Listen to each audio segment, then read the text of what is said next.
20. The Banshee Circuit. A fine mist had started to rise after the rain. The warm air, held at a constant temperature, was clammy and moist, grey as if the gaps between the buildings were slowly solidifying. Shonzi stood in the doorway of an isolated and tumble-down tower, avoiding the burial of Ryogus that was taking place in a courtyard nearby. He had never seen death before, although he had been told about it. Its sudden finality, a brutal snatching away of friendship and love, had stunned him. Threads were severed, leaving too much unsaid and unfinished. Only grey sorrow and regret were left. Untold memories were lost forever. He wanted to run and leap the mercury stream, back to where his friend still existed, to start again. No one answered his questions anymore. The Doctor used to answer everything in his dreams, but now that the Doctor was actually here, it wasn't working out like that. It wasn't the time Shonzi had planned. He had brought Ace as he was told. Now the Doctor was supposed to put everything right. The processes weren't going to sit gathering slime forever. The Doctor had said, "Never judge the tea by the teapot, Shonzi, and don't judge the teapot by the cosy. Always look at people from the inside." When Shonzi looked at the Doctor from the inside, a skill he had not lost from when he was a pilot, he was confused. The Doctor, who had taught him so much, was a traveller and a wise man with stories so enthralling and fantastical they put the nursery tales of his old babushka to shame. Better than the myths in the Book of Future Legends that they learnt by rote at school, although the Doctor also told tales of the future, but he told them as if they were the past. When Shonzi looked inside the Doctor for this richness, there was nothing. The Doctor's mind was a maze of empty corridors and empty rooms, all bare boards and dust webs. Shonzi felt cheated. He had the feeling that Ace knew more than the Doctor knew. Even he knew more, too much to understand. This Doctor, whom he and Ace had championed, was a real letdown. Something had to be done for Chesspearl too. Her grief stunned her for now, but the city was no place to bring up a child. Shonzi knew that better than anyone. Ace sat silently on the step of a ruined tower, waiting while the Doctor climbed the building for a better view of the city. He had found her a notepad in his trouser pocket, and she was scribbling down her plans for what she called a process trap. Shonzi was shocked by her cutting temper and her forthright opinions. He liked that. He was fascinated by her sleek brown hair, glossy in the starlight. As she leaned forward, the curving nape of her neck was covered by a thin film of the city's glinting dust. Shonzi wanted to run his finger gently across the strange texture of her skin. As she worked, she chewed on one of the biscuits he had given her, one of the latest batch that the kid had bought. It came from the TARDIS food machine, which lay in a hollow on the earliest phase of the city. But on the next phase, the machine was gone, carried off to the watchtower by the guards, and on the farthest phase, it lay discarded and lifeless outside the tower, its food supply exhausted. Shonzi shuddered. Something had passed behind him, cold and lifeless. He thought of the dark spectral figure, its cloak swirling, an emanation of horror. He dared to look, and saw the silver cat vanishing up the stone tower's inner stairway. Ace had not noticed. Her hand was fixed inside her jacket. Shonzi knew she was fingering the plans with which he had been entrusted. The Doctor had told him that in his dreams. But that Doctor had raised a lot of expectations. At first, Shonzi had wondered why Ace was holding back on handing over the plans. Now he knew she was right. This Doctor, this will-be the Doctor, was not the Doctor he had seen in his dreams. A fork of scarlet lightning lanced down from the stars. It froze, attached like a thin growth to the city that rose up to the west. The Doctor viewed it from the crumbled summit of the broken tower. The sky boomed. Another bolt from the same source split the sky to the east. It lingered, angled against the first bolt like a jagged blood-red rainbow, a pair of God's compasses measuring out the world. He heard the distant clank of the broken bells struggling to complete their chimes. He wished he could remember half of what Ace, a very determined and volatile young lady who seemed to know him, had explained. She was also extremely uncouth, which he was rather embarrassed to admit that he rather liked. The jagged rainbow was fading. Some information lingered in his memory, information about other people and events. Anything about himself was less easy to grasp and retain. Ace complained that she had repeated things loads of times already. It worried him greatly. Loads of times was a very disturbing anachronistic concept. Chesspearl and her baby worried him too. Children are the spirits of hope, but hope had nothing to do with the city. He would eventually have to do something about the process creatures he was expected to meet, but that could surely wait. Thunder rumbled distantly, or it could have been the ground.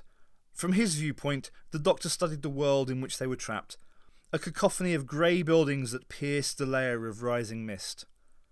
The city, with no horizon, rose around him in Stygian gloom on the inside of the sphere.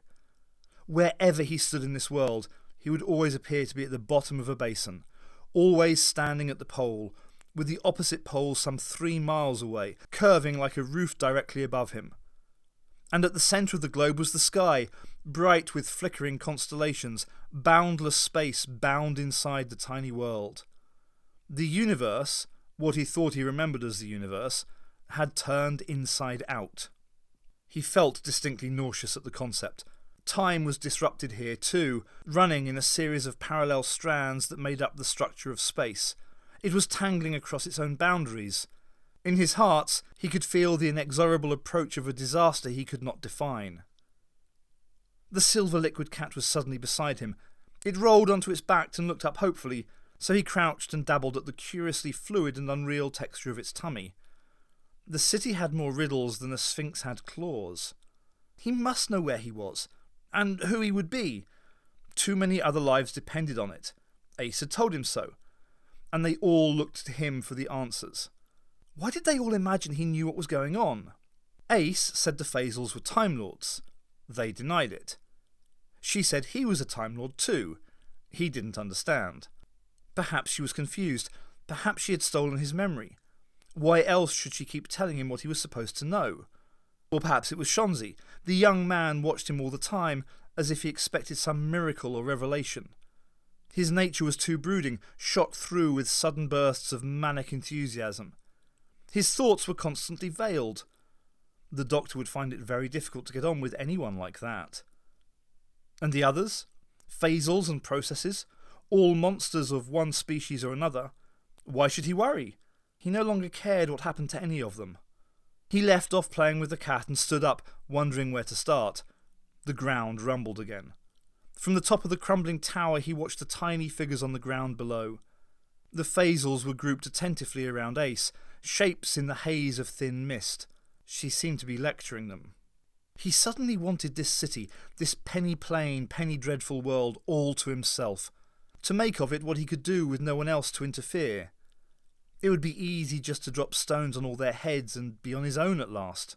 He gazed out across the world and saw a ripple running down through the curve of the city. This sort of thing was best viewed objectively. It was a fascinating sight.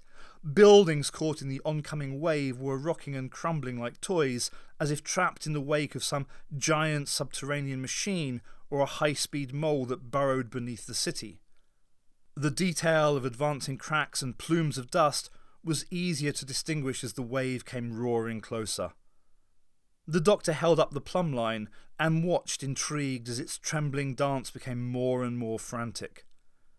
In the midst of all this chaos, he was certain he was searching for something, but it eluded him. If Ace had told him, which she insisted she had, then the memory had dropped repeatedly through the open grating that apparently constituted his mind. His head was full of random nuggets of information that jangled loosely like the trembling walls around him. Those whom God has a mind to destroy he first deprives of their senses. Never stand under a tree in a thunderstorm. Never stand on a tower in an earthquake. Very sensible, the Doctor muttered as the building shook.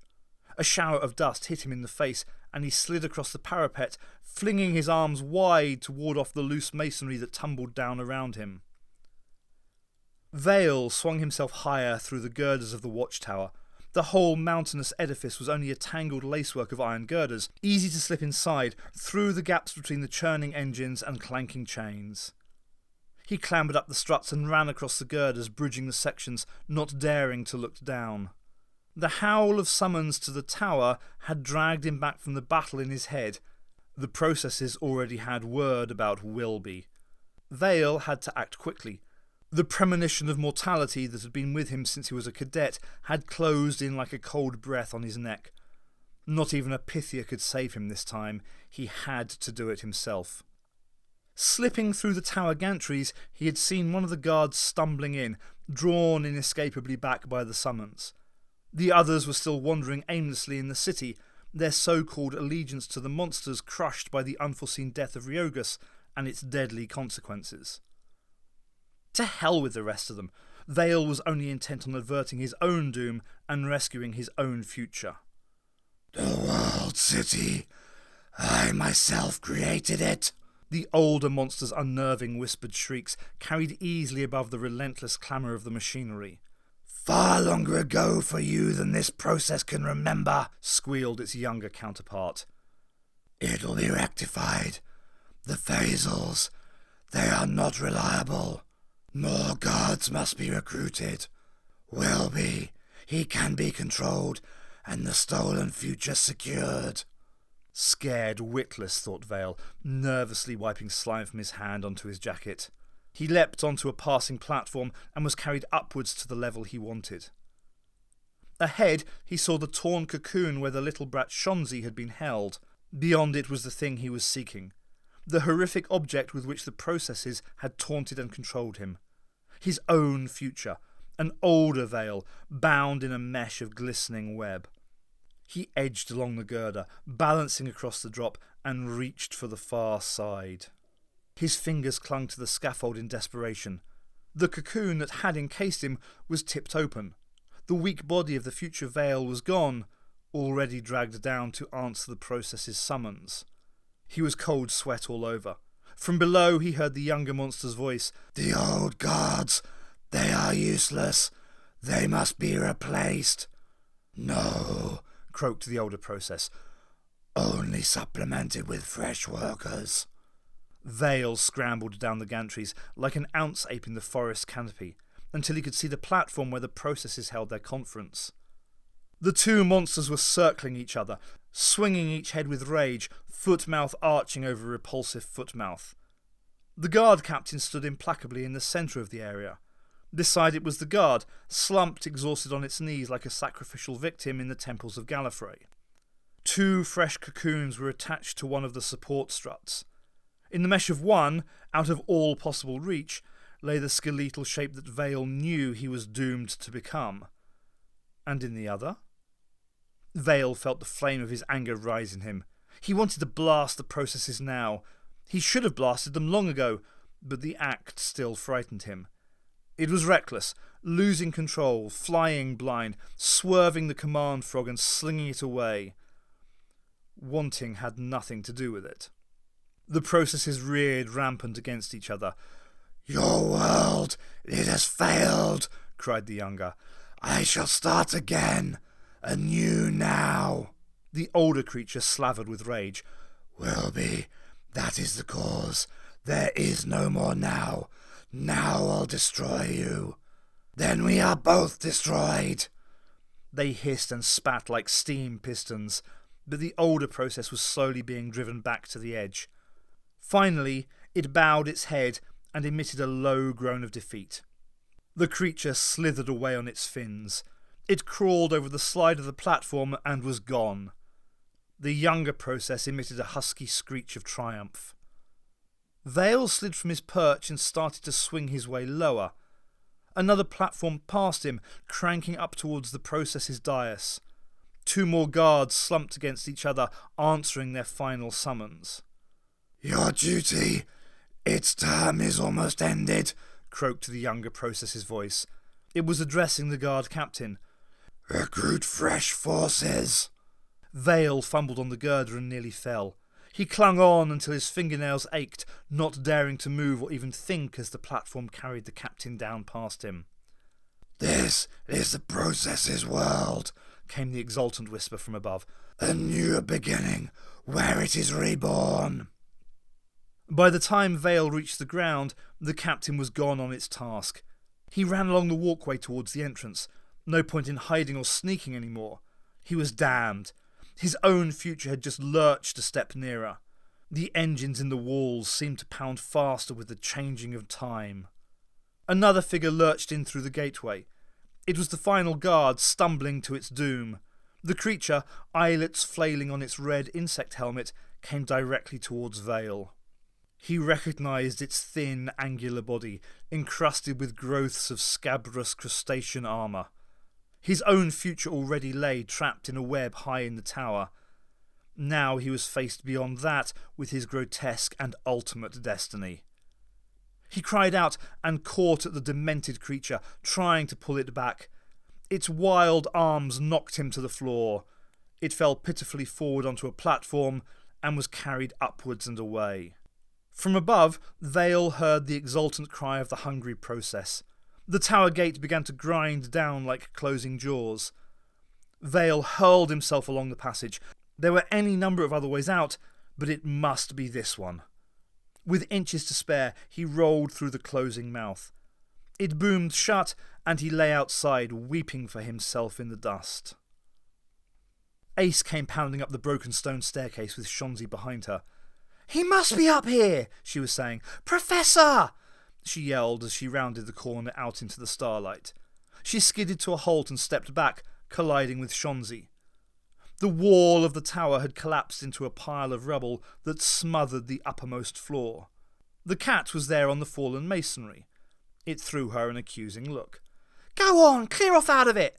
She waved an arm to frighten it off. "Bloody cat! There's nothing up here for you!" The creature yowled angrily like a Siamese. Its liquid form rose and darkened, flowing upwards into a silhouette that stood tall and gaunt above the ruin. Before, in the tunnels and in the tower, it had been a dark and terrifying threat. This time, its intensity focused on Ace and slammed home as a reality. It gave out an aura of coldness, a single-mindedness that might be interpreted as evil. A massive vulturine collar rested on its dark shoulders, surrounding the head whose barest outlines were traced in silver light. It had no shadow, it was all shadow, but its identity was unmistakable. Ace shuddered under the spectre's stare. A blackness, like the sun, too fierce to look at for long. Unutterable dread clutched into her. The doctor had met a terrible fate, and his spirit had returned to haunt her guilt. Thunder rumbled like a slow peal of cosmic bells. The silver sketch of the doctor's face was tortured and haggard. Its eyes gleamed like white coals. It glided nearer, looming above her and Shonzi. Again its hand stretched towards her. There was a clatter of stones. The pile of rubble shifted, and the doctor, his face and clothes white with dust, began to clamber out. "Miserable, insubstantial, jerry-built prefab," he choked. "Nothing's built to last these days." The dark wraith turned towards him, and he faltered, momentarily lost for words. The spirit seemed to grow still taller as it bore down on him. Its robe swirled out like a rippling sculpture in a slow elemental wind. Its face was hidden from Ace by the collar, but its glaring eyes lit the doctor's face as he stared up into them. His hand groped out to steady himself as he extracted his legs from the rubble. "Don't I know you from somewhere?" he said, dwarfed by the massive shape. The ghost did not speak. It only stared implacably down at him. "Wretched spirit, doomed to wander the dark causeways of the universe, what do you want with me?" "Doctor, can't you see what it is?" Ace dared to call out. "It's you! It's your own ghost!" The doctor apparently ignored her. He stood nervously running the fingers of one hand around the girth of his wrist. Suddenly she realised that he was checking his own pulse. "Aren't you being a bit presumptuous?" he warned the ghost, turning up unannounced like a spectre without a feast to go to. "Just clear off. I'm not dead yet, you know." The two manifestations faced each other like duelists, one huge, darkly preternatural and doom-laden, the other urbane, dusty and doomed. "Is it you that inhabit my mind?" cried the doctor. "You that steal my memories? Speak, I charge thee." If the thunder was its voice, then it roared. Its robe flapped wide in the wind that they could not feel, a wind stirred by the passing of time. The dark spirit glided to the edge of the tower. Its arm swept slowly out in an expansive gesture of rage that encompassed the whole city and the universe trapped at its centre. Yes, the doctor confided. "I couldn't agree more. It's a miserable place, isn't it? No sense of proportion at all." The spirit made a fist of its anger. In the air beyond the broken parapet, an oblong silver frame drew itself. Its empty centre flickered as it hovered, like a hopeful TV screen. "A reality window," observed the doctor with mounting irritation. "What good is a window with nothing to look out at? I want to know where I am, and exactly who I am too." His voice rose again, into the Shakespearean cadence which was apparently the correct way to address errant ghosts. "Return my memories, false spirit of this haunted wasteland, or I shall hurl thee into the sepulchre of night from which there is no recourse. And return my TARDIS too." The air crashed as flickers of red lightning played in the stars. "Professor!" shouted Ace. "You remembered!" The doctor fell back onto the rubble with a startled look. "Remember?" he said. "What did I forget?" He pressed his fingers to his temples with a look of mounting astonishment. "Good grief!" Ace quailed as the dark shape turned. Its arm moved inexorably out, levelling an accusing finger at her. "Yes, yes," muttered the doctor deep in his rediscovered thoughts. "How many volumes does this CV run to?" He looked up at the ghost. "But this still doesn't tell me who you are or where my TARDIS has gone." His eyes followed the line of the spectre's dark arm, across its hand to the accusing finger. Beyond that, through the air, he saw the culprit and her accomplice cringing by the stairway. "Hello, Ace," he said, as if he had just noticed her. "I think you may have something for me." Her hand slipped tentatively into her jacket. "Are you all right, Professor?" "Ace!" He extended an open hand towards her. Her hand closed around the scroll. "I looked after it, you know. I couldn't give it to you until I knew you were all right." "Very commendable." He smiled and shook his empty hand. The smile was weary, but it brimmed with genuine affection. A smile for a true friend, presumed long lost, who suddenly turned up out of the blue-grey, ready for a good argument as if she had never been away. "And am I all right?" he asked. "Oh, yeah," she said sheepishly. "You're always all right." She pulled out the slightly battered scroll and passed it to him. "Thank you." He took it almost reverently, weighing it in his hands like some newly discovered treasure. Then he lifted it to his eye and squinted down the tube of rolled document. "The TARDIS Grey Prince," he said, and his voice was full of a solemn wonder. "These are the multi-dimensional plans of the ship." The ribbon slipped itself undone, and the document unrolled in his hands. He looked at her sharply. "Where did you get them?" "It popped out of the console at me, just before the ship blew up." "Ah, you were entrusted with them." "I was?" "Ace, you're the first person to see these since the TARDIS was in neural construction dock on Gallifrey." Shonzi leaned forward, intent on every implication. Ace exclaimed, "But I thought you built—" "Not exactly." The doctor began to pore over the chart. "I always knew there must be something like this. There were references to it in the TARDIS manual." "Before the manual got eaten," Ace said. "Eaten?" He looked up suspiciously at the apparition. "Did it now? But perhaps I never needed the plans before. They're sometimes known as the Banshee circuits." "Banshee circuits?" said Shonzi, his curiosity finally getting the better of his fear. The doctor's face clouded. "It's the last resort. When all other systems fail, the TARDIS falls back on one last chance. In an effort to survive, it uses whatever resources are available, people, places." "Dreams?" said Shonzi, suddenly angry. "Anything," the doctor said sharply, "including my memories." The young man turned away and looked out over the hateful city. "I was used," he said, his voice sharp with pain. Ace glared up at the baleful apparition. It still stood over them, its robe billowing out like a dark sail, a focus of rage and darkness. "Then who's the ghost of Christmas pudding?" she said. "I thought it was you. I thought you were—" The doctor shushed her into silence. He put his head down, drew the others into a huddle and whispered, "That is the Banshee." "But it looks like you," Ace said. "Pooh! Much too tall and cadaverous," he objected. "It's an embodiment of the instinct to survive, that's all. And I think it entirely misses my more endearing qualities. The TARDIS and I have a certain symbiotic affinity, though I'm the imaginative one, and it's supposed to be me that's in control." Shonzi pulled away and returned to his scrutiny of the city. He looked deeply hurt. The silver frame still hung empty in the sky. The doctor shrugged and said loudly, "Well done, Ace and Shonzi. We knew we could trust you. If these had got into the wrong hands, we'd have been in real trouble." Ace glanced at Shonzi. He was staring with deep concern at something in the city below. "Don't tell me," she said. "We just imagined this lot." The doctor had a pained expression. "No, it's all too real." He was already busy trying to flatten out the grey prints across the rubble. "Now, I wonder how this thing works." "Not much good without a TARDIS, is it?" Ace said scornfully. "There's nothing on it anyway." "Why do you think the Banshee's here?" snapped the doctor, and didn't wait for another botched answer. "It's here because my ship is lost and dying.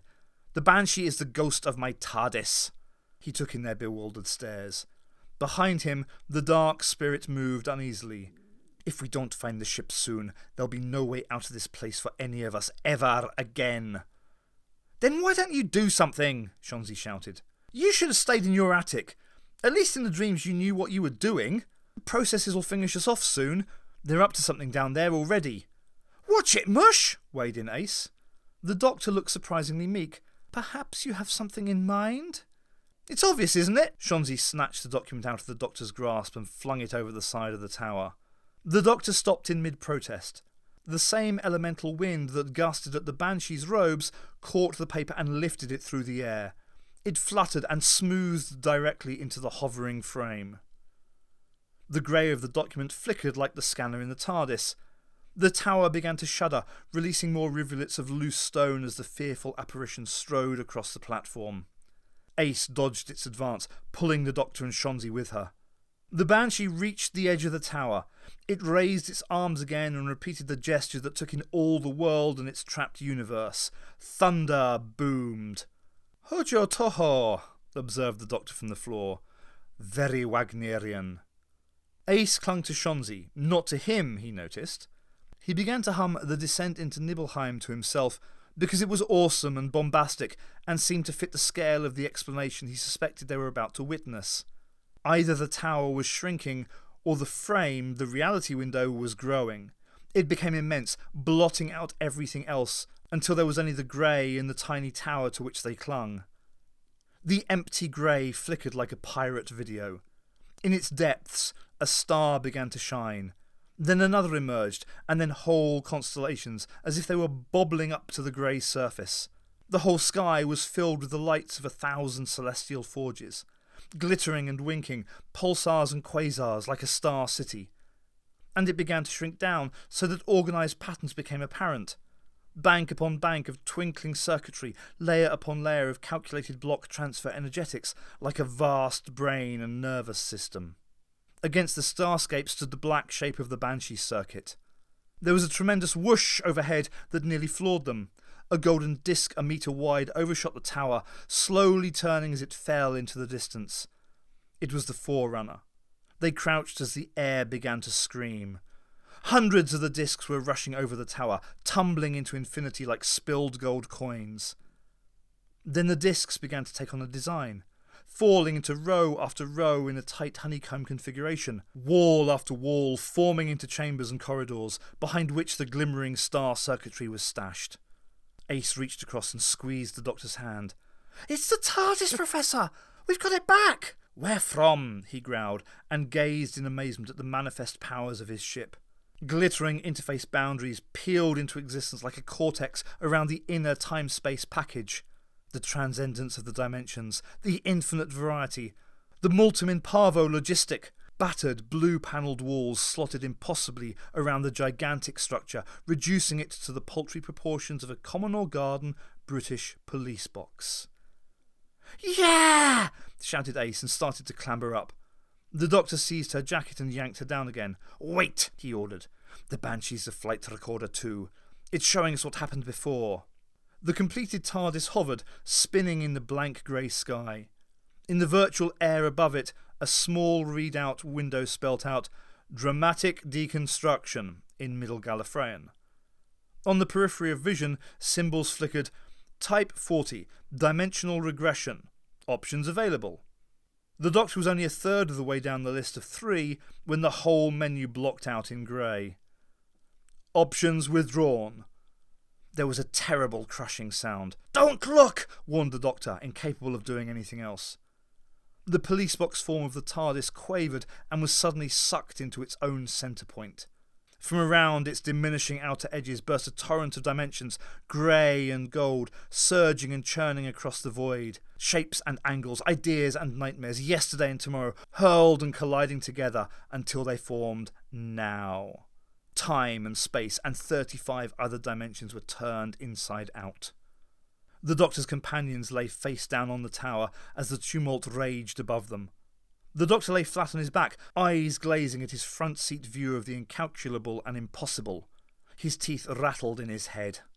The storm settled and slowly coagulated into recognisable shapes. Forms that were too familiar, too endlessly grey. The dark Banshee was gone.